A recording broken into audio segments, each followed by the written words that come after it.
Correction de l'exercice 2. Quelle est l'action de l'acide chlorhydrique sur la coquille d'œuf? L'objectif de l'exercice ici est le même que l'objectif de l'exercice précédent, c'est-à-dire qu'on va partir de la description d'une expérience et on va essayer de déterminer ce qui s'est passé et le formaliser sous forme d'une équation ou d'un bilan. On vous parle de l'expérience suivante, c'est-à-dire qu'on prend un petit peu d'acide chlorhydrique, alors de l'acide chlorhydrique assez concentré, et on va le déposer sur la coquille d'un œuf. Si on fait ça, eh bien on observe une effervescence. Alors je vous montre tout de suite une vidéo qui vous montre l'effervescence dont on parle.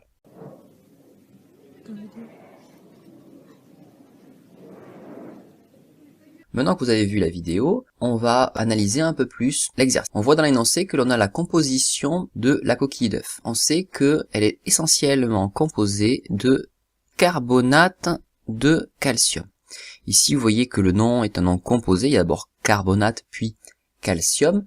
C'est parce qu'en fait, c'est un solide qui est composé d'ions. D'ailleurs, on vous le disait juste après, on vous disait que c'était un solide ionique. On apprend dans l'énoncé aussi que le gaz, donc responsable de l'effervescence, eh bien ce gaz-là est capable de troubler l'eau de chaud. Donc ça, on doit se rappeler les tests caractéristiques que l'on a vus en 4e et que l'on a revus cette année en 3e. Le gaz capable de troubler l'eau de chaud, c'est donc le dioxyde de carbone de formule CO2. Donc on va avoir besoin de ces informations-là pour pouvoir répondre aux questions. Question numéro 1. Trouver au moins un argument permettant d'affirmer que l'action de l'acide chlorhydrique sur une coquille d'œuf correspond à une transformation chimique. On a deux solutions, soit on va justifier en disant qu'il y a deux nouvelles espèces qui apparaissent, soit on peut justifier en disant qu'il y a des espèces qui disparaissent. Ici, on voit une effervescence, donc c'est peut-être le plus simple à utiliser. On peut dire qu'une nouvelle espèce s'est formée lors de l'effervescence, et donc qu'il y a eu transformation chimique.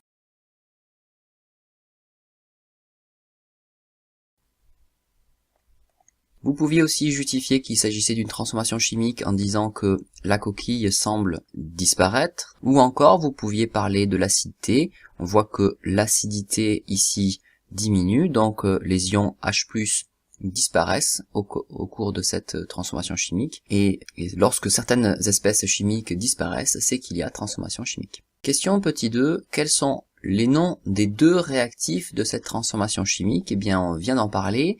Ici, il y a deux choses qui sont des réactifs, donc dont leur quantité diminue. C'est la coquille, qui est attaquée par l'acide, dont la quantité diminue, qui est faite de carbonate de calcium.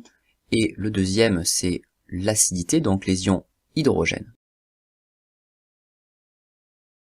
Quel est le nom du gaz qui trouble l'eau de chaud? On l'a déjà dit, c'est le dioxyde de carbone.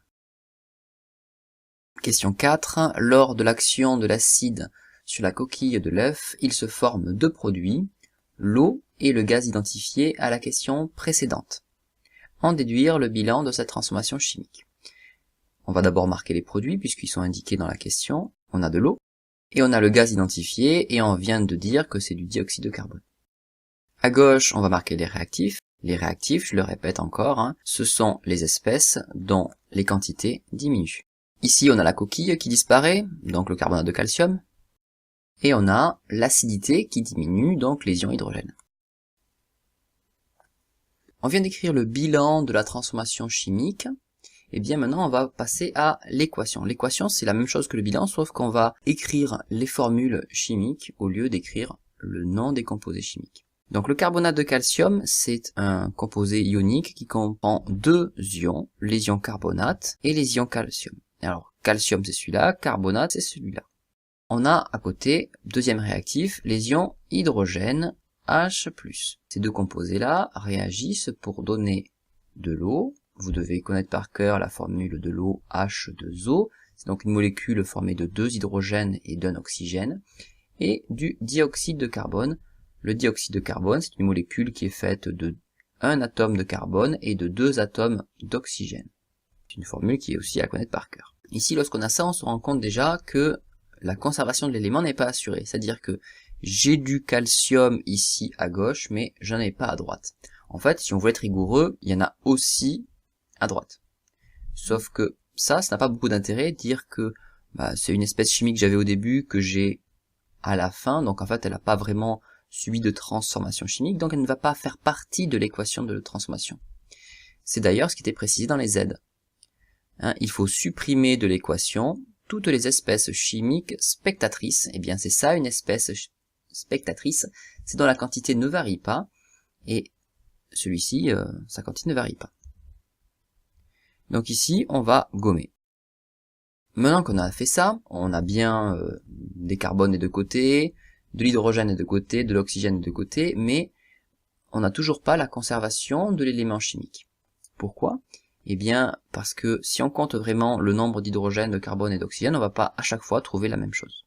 On va le faire tout de suite. Je compte d'abord les carbones. Ici, il y a du carbone, C, et ici aussi, donc il y a une fois l'élément carbone à gauche, et une fois l'élément carbone à droite. Je rappelle ici que quand il n'y a pas de chiffre, là, ça veut dire que l'élément est présent une seule fois. On compte maintenant les oxygènes. Ici, j'ai 3 fois l'élément oxygène. Et ici, je l'ai une fois dans la molécule d'eau et 2 fois dans la molécule de dioxyde de carbone. Donc au total, 1 plus 2, ça fait 3. J'ai bien 3 fois l'élément oxygène. Donc forcément, ça va bloquer sur le dernier, puisque je vous dis que c'était pas équilibré. Ici, je vois qu'il y a une fois l'élément hydrogène. Et ici, je le vois 2 fois. Donc c'est là où ça bloque. J'ai pas le droit de marquer que c'est H2+ qui réagit. C'est souvent tentant, vous voulez modifier la formule du réactif. Ça c'est formellement interdit puisque c'est pas H2+ qui réagit, c'est H+. Par contre, ce H+, je peux considérer qu'il est là plusieurs fois.